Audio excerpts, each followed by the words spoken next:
Hello students, नौवां lesson चल रहा था जिसके अंदर हम लोगों ने प्रकाश का अपवर्तन स्टार्ट किया था। और अपवर्तन हम लोगों ने कर लिया था, प्रकाश का अपवर्तन क्या होता है और अपवर्तनांक क्या होता है, ठीक है, और अपवर्तनांक का रियल मीन क्या होता है। तो अपन लोग अपवर्तन और अपवर्तनांक के बारे में पढ़ चुके थे, जिसमें हम लोगों ने अपवर्तनांक के कितने फॉर्मूले निकाले थे वो आपको ध्यान रखने हैं। अपवर्तनांक या रिफ्रैक्टिव इंडेक्स बोलते हैं RI, ठीक है, म्यू से लिखते हैं अपने इसको। इसके कितने फॉर्मूले निकाले थे हम लोगों ने वो देखते हैं। पहला फॉर्मूला स्नेल के नियम से μ12 का क्या था, साइन आई बटा में साइन आर। दूसरा फॉर्मूला क्या था इसका, इसी के आगे लिख देते हैं। जो दूसरा जो फॉर्मूला था इसका वो क्या था, μ2 बटा में μ1। फिर इसका फॉर्मूला V1 बटा में V2। नेक्स्ट इसका फॉर्मूला λ1 बटा में λ। तो इतने अपने रिफ्रैक्टिव इंडेक्स के फॉर्मूले पड़े थे, ये आपको ध्यान में रखना है, ठीक है। तो ये अपवर्तनांक के फॉर्मूले थे, ठीक है। और अपवर्तनांक होता क्या है आपको बता दिया गया था कि किसी भी पारदर्शी माध्यम कि जो अणु है जितने ज़्यादा वो सघन होंगे, जितने ज़्यादा सघन होंगे या जितना ज़्यादा उनका घनत्व होगा उतना ही म्यू उसका क्या होगा, ज़्यादा होगा। और जितना उसका घनत्व कम होगा, जितना घनत्व कम होगा उतना ही म्यू क्या होगा, कम होगा, ठीक है। तो ये आपको बताया गया था। इस पर एक आधा एग्जाम्पल कर लेते हैं अपने। जैसे मान लो, माना प्रकाश के अपवर्तन में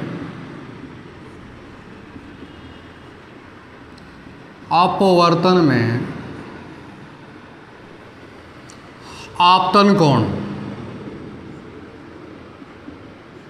I बराबर आपको दे रखा है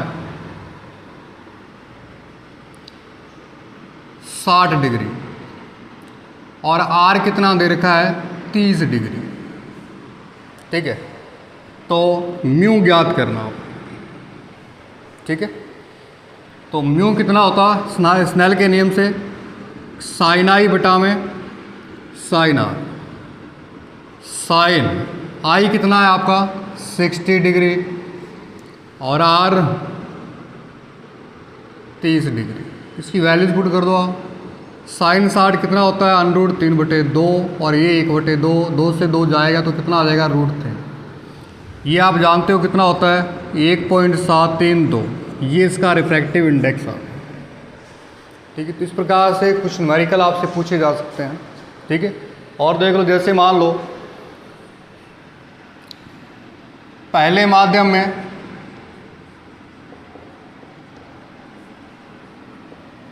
प्रकाश का वेग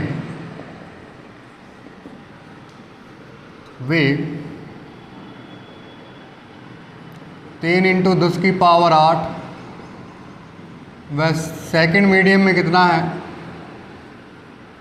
2 × 10⁶,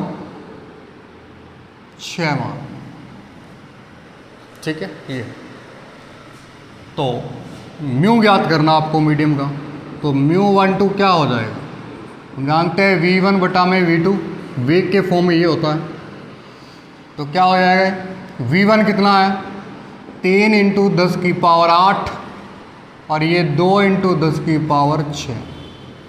इसको अपने क्या लिख सकते हैं, 3/3 × 10⁶ × 10⁻², 2 × 10 कितनी हो जाएगी, 6। 10⁻6 से 10⁻6 क्या हो जाएगा, कैंसिल।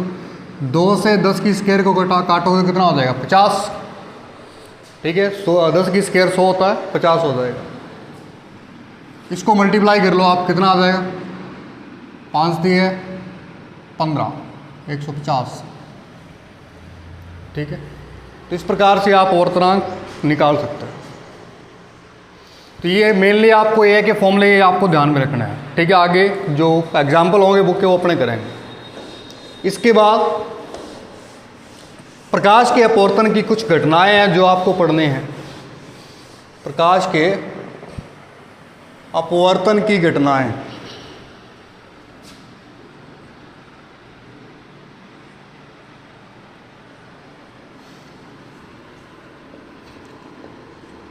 अपवर्तन की घटनाएं। देखो जो थोड़ी बहुत है वो आपने इसमें पढ़ रखी है 10th क्लास में, कि जैसे अगर आप पानी भरा हुआ कोई बर्तन लेते हो तो उसका तल आपको ऊपर उठा हुआ दिखाई देता है।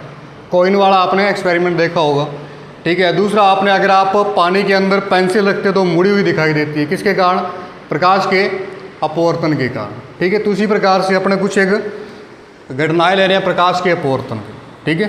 तो सबसे पहला है कांच की स्लैब से पार्श्व विस्थापन। यह आपका एक्सपेरिमेंट भी होता है, कांच की स्लैब से पार्श्व विस्थापन, ठीक है। तो मान लो आपके पास एक कांच की स्लैब है,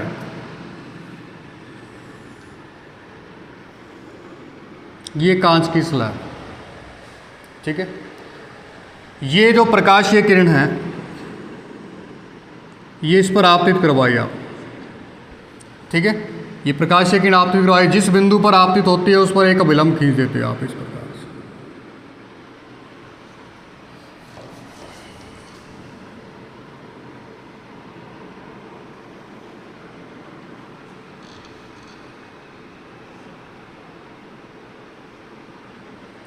इस पर अभिलंब खींच दोगे,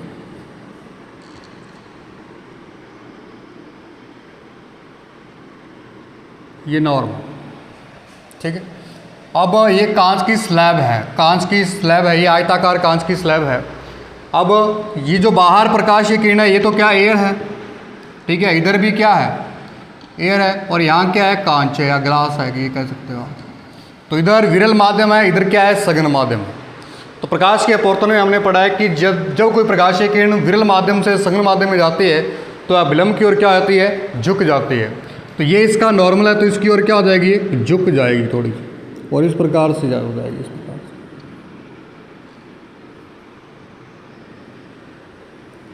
ये इस प्रकार से, ठीक है। अब ये सरफेस आ गया, इस पर ये आपतित हुई है तो इस पर एक नॉर्मल खींच दोगे आप, ठीक है। अब ये जो प्रकाशीय किरण है इस प्रत्याकारी पृष्ठ से अपन देखें तो ये प्रकाशीय किरण जो है यहाँ आपतित हो रही है, ठीक है। तो एक कैसे जा रही है? सघन से विरल में जा रही है। और जब सघन से विरल में जाती है तो वह अभिलंब से क्या हो जाती है? दूर हट जाती है। तो अभिलंब से ये दूर हट जाएगी इस प्रकार से, ये अभिलंब से क्या हो जाएगी? दूर हट जाएगी, ठीक है। तो आप कह सकते हो कि ये वाला जो एंगल अभिलंब के साथ आपतन कोण I, और ये आप मान लो R1 है, ये आप मान लो R2 है, और ये इसको E इमर्जेंट रे, ठीक है। इमिटिव एंगल यानी कि निर्गत किरण बोल देते हैं आपने इसको। ये आपतित किरण,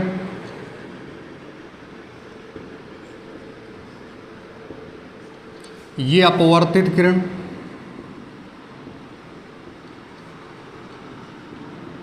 और ये निर्गत किरण,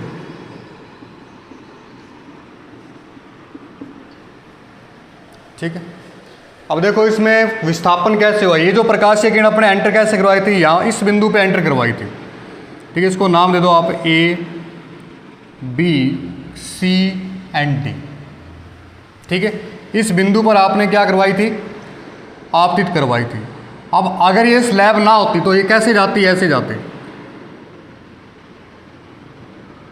ऐसे जाती है,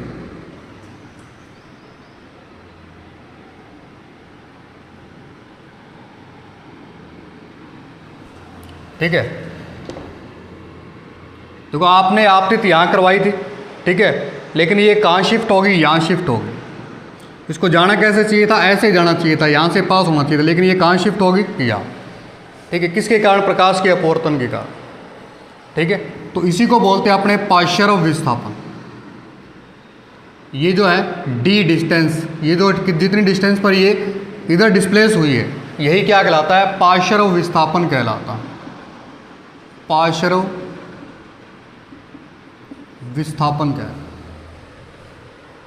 ठीक है। तो ये क्या होता है? पार्श्व विस्थापन होता है। ये दोनों क्या होंगी, समांतर होंगे। ये दोनों प्रकाशीय किरणें क्या होंगी, समांतर होंगी। ये आपका एक्सपेरिमेंट भी है जिसमें आप ये वैल्यू निकालते हो, ठीक है। तो इसको करके देखेंगे अपन एक बार। तो ये अपने थ्योरी में टॉपिक है कांच की स्लैब में पार्श्व विस्थापन, ठीक है। कांच की स्लैब में पार्श्व विस्थापन।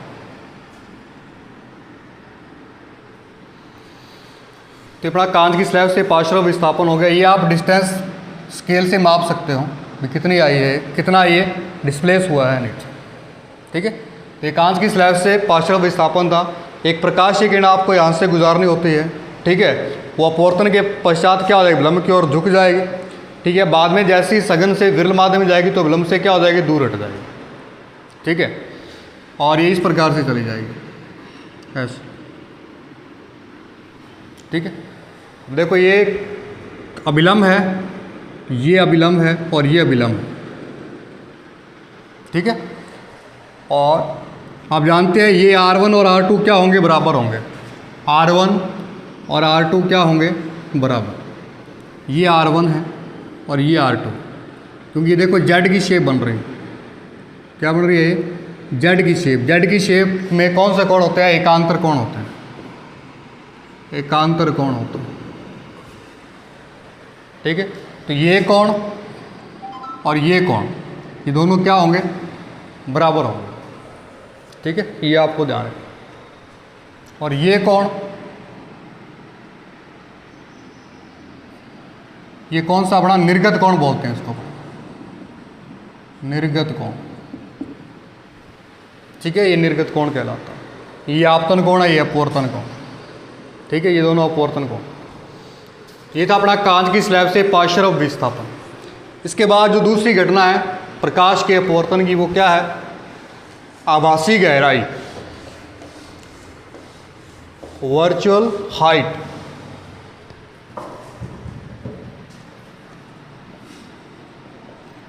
आभासी गहराई,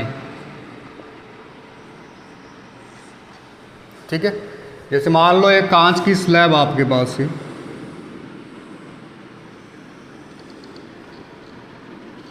ठीक है। ये कांच की क्या है, स्लैब। अब इसको यदि आप ऊपर से देखोगे, ठीक हो, तो ये वाला जो तल है ये आपको कुछ ऊपर उठा हुआ दिखाई देगा, ठीक है। तो देखो कैसे, जैसे यहाँ आपकी मान लो आंख है, ठीक है। तो प्रकाश की किरण ऐसे जाएगी यहाँ से, तो यहाँ से गई सघन माध्यम है, यहाँ से जाएगी ऐसे, ऐसे चलेगी इस तल से। ये क्या है, अब विलंब खींच दोगे आप यहाँ, ठीक है। एक बार इसको और ये सघन से किस में जा रही है, ये स्लैब है, कांच की स्लैब है। यहाँ एयर है, यहाँ क्या है, कांच है। तो ये सघन से किस में जाएगी, विरल में जाएगी, तो विलंब से क्या हो जाएगी, दूर हट जाएगी। इस प्रकार से, इस प्रकार से क्या हो जाएगी, दूर हट जाएगी, ठीक है। और ये जो आंख है आपकी, आपको एक आंख से आती हुई प्रतीत होगी। डैश डैश पीछे बढ़ाओ इसको, यहाँ से कहीं यहाँ से आती हुई प्रतीत होगी यहाँ, ठीक है। तो ये आपको ध्यान में रखना।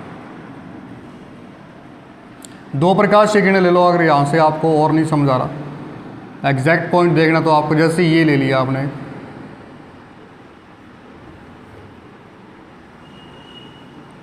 ये रही दो प्रकाश से किरणें जा रही, एक विलंब और खींच लो यहाँ से आप,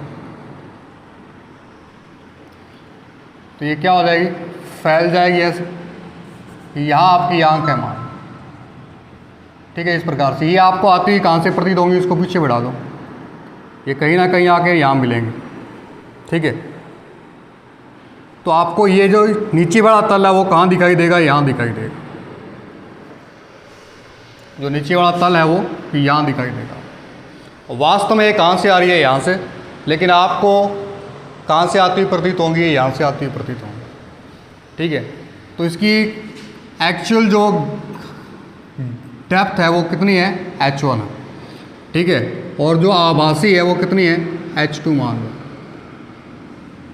आभासी कितनी है, h2, ये वाली, इतनी गहराई, आपको इतना ऊपर दिखाई दे, जिसका कारण क्या है? प्रकाश का अपवर्तन। ठीक है, तो कांच की स्लैब पर अपने दो घटनाएं पड़ी हैं, एक तो इसका पार्श्व विस्थापन और दूसरा आभासी गहराई। ठीक है, तो आभासी गहराई क्या है इसकी? ये वाली, तो इतना हाइट का होगा। ठीक है, नेक्स्ट देखो आप, जैसे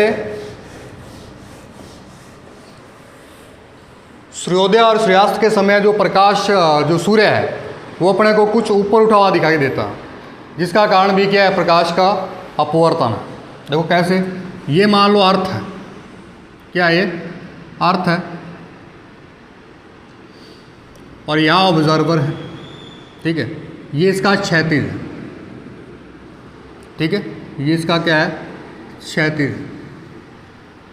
मान लो सूर्य है यहाँ, डूब चुका है सूर्य। ठीक है, अस्त हो चुका है मान लो सूर्य यहाँ है, तो सूर्य से प्रकाश की किरणें कैसे आएंगी? ऐसे आएंगी,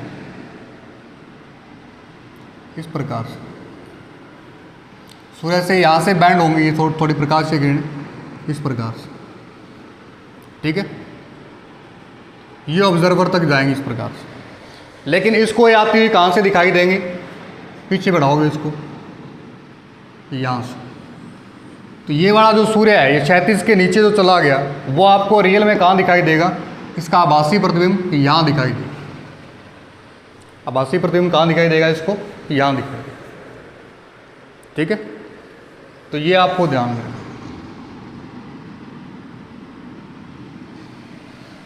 क्योंकि आप जानते हो जैसे जैसे आप अर्थ पे आते हो वैसे वैसे क्या होता है? सघन माध्यम हो जाता है। क्या होता है? सघन माध्यम तो अभिलंब की ओर क्या हो जाती है? झुक जाती है। ठीक है, और जिससे अपने को कहाँ से आती हुई प्रतीत होती है? पीछे से आती हुई प्रतीत होती है। ठीक है, तो ये थी प्रकाश के अपवर्तन की कुछ घटनाएं। इसके बाद अपने नया टॉपिक स्टार्ट करते हैं। ये तो एग्जाम्पल आप लोग देख सकते हैं उनको।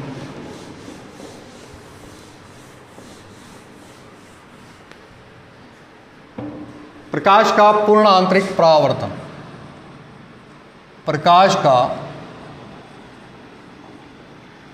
पूर्ण आंतरिक परावर्तन,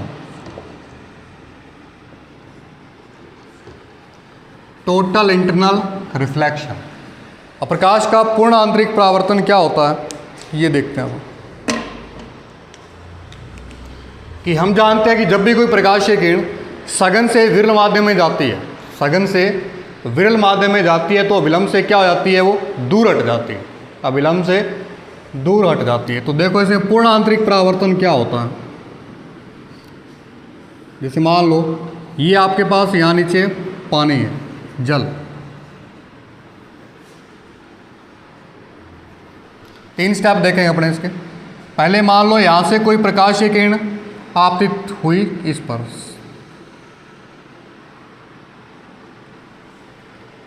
अभिलंब, तो ये अभिलंब से क्या हो जाएगी? दूर हट जाएगी। ठीक है, ये इसका क्या है? आपतन कोण। ये इसका क्या है? अपवर्तन। ठीक है, आपने क्या करेंगे? आपतन कोण को थोड़ा सा और बढ़ा दें। ठीक है, आपतन कोण को और बढ़ाते हैं तो क्या होगा? जैसे मान लो आपतन कोण को इतना कर दिया, आपतन कोण को इतना कर दिया कि ये अभिलंब के क्या होगी? 90 डिग्री के कोण पर होगी अपवर्तित। ठीक है, अब यहाँ जो आपतन कोण होगा इसको बोल देंगे क्रांतिक कोण। ये क्या कहलाता है? क्रांतिक कोण, क्रिटिकल एंगल। ठीक है, कि जब कोई प्रकाश, हम जानते हैं कि जब कोई प्रकाशीय किरण सघन से विरल माध्यम में जाती है तो अभिलंब से क्या हो जाती है? दूर हट जाती है। अब यदि आपतन कोण को इतना बढ़ाया जाए, आपतन कोण का वह मान जिस पर अपवर्तन कोण कितने डिग्री का हो जाए? 90 डिग्री का, तो वो आपतन कोण क्या कहलाता है? क्रांतिक कोण कहलाता है, क्रिटिकल एंगल। ठीक है, अब यदि आप क्रांतिक कोण से और इसको बढ़ा दोगे, यदि क्रांतिक कोण से इसको और बढ़ा देंगे तो ये अपवर्तित प्रकाशीय किरण पुनः इसी में चली जाएगी, इसी के अंदर सघन माध्यम। देखो कैसे, अब इसको यदि आपने और बढ़ा दिया ये, तो ये कैसे चली जाएगी, अब विलंब के जैसे 90 डिग्री का एंगल था ये, अब ये नीचे चली जाएगी ऐसे, पुनः उसी माध्यम में चली जाएगी। ठीक है, यही जो घटना है ये वाली, ये जो घटना है इसको कहते हैं पूर्ण आंतरिक परावर्तन। पूर्ण आंतरिक परावर्तन, ठीक है, टोटल इंटरनल रिफ्लेक्शन। ठीक है, कि पुनः उसी माध्यम में लौट जाना प्रकाशीय किरण। ठीक है, तो इसमें आपको ये ध्यान देना है कि जब भी कोई प्रकाशीय किरण सघन से, ये कौन सा माध्यम है, सघन माध्यम, ये है विरल। जब भी कोई प्रकाशीय किरण सघन से विरल माध्यम में जाती है तो विलंब से क्या हो जाती है, दूर हट जाती है। ठीक है, अब आपतन कोण का इतना मान कर देते हैं आपने कि जिस पर अपवर्तन कोण कितने डिग्री का हो जाता है, 90 डिग्री का हो जाता है। ठीक है, यहाँ जो आपतन कोण है इसको क्या बोलते हैं, क्रांतिक कोण या क्रिटिकल एंगल बोला जाता है। ठीक है, अब यदि आप क्रांतिक कोण से भी ज़्यादा इसके आपतन कोण को बढ़ा दिया जाए तो अपवर्तित किरण क्या होती है, पुनः सघन माध्यम में चली जाती है। ठीक है, और यही प्रकाश की घटना क्या कहलाती है, प्रकाश का पूर्ण आंतरिक परावर्तन कहलाती है। ठीक है, इसमें आप स्नेल का यदि नियम लगाओ इस कंडीशन में, ये 3 केस लेके चले अपने, फर्स्ट, सेकंड और थर्ड। ये थर्ड क्या है, पूर्ण आंतरिक परावर्तन की घटना। सेकंड केस में स्नेल का नियम लगाते हैं अपन। सेकंड केस में क्या था वो, μ12 साइन आई बटा में साइन आर। ठीक है, अब सेकंड कंडीशन में आर कितना है, 90 डिग्री का। आर कितना है, 90 डिग्री का। ठीक है, तो μ12 साइन आई, आई की जगह आप क्या लिख दोगे, आई सी लिख दोगे। क्या लिख दोगे, आई सी, क्रांतिक कोण है। और यहाँ साइन आर की जगह आप क्या लिख दोगे, 90 डिग्री। तो μ12 कितना हो जाएगा, साइन आई सी हो जाएगा। ठीक है, ये एक विशेष कंडीशन के लिए। ठीक है, तो ये था प्रकाश का पूर्ण आंतरिक परावर्तन। ठीक है, अब इससे संबंधित कुछ घटनाएं हैं वो अपने कल डिस्कस करेंगे कि प्रकाश के पूर्ण आंतरिक परावर्तन से संबंधित कौन सी घटनाएं हैं। ठीक है, तो आज के लिए इतना ही, थैंक यू।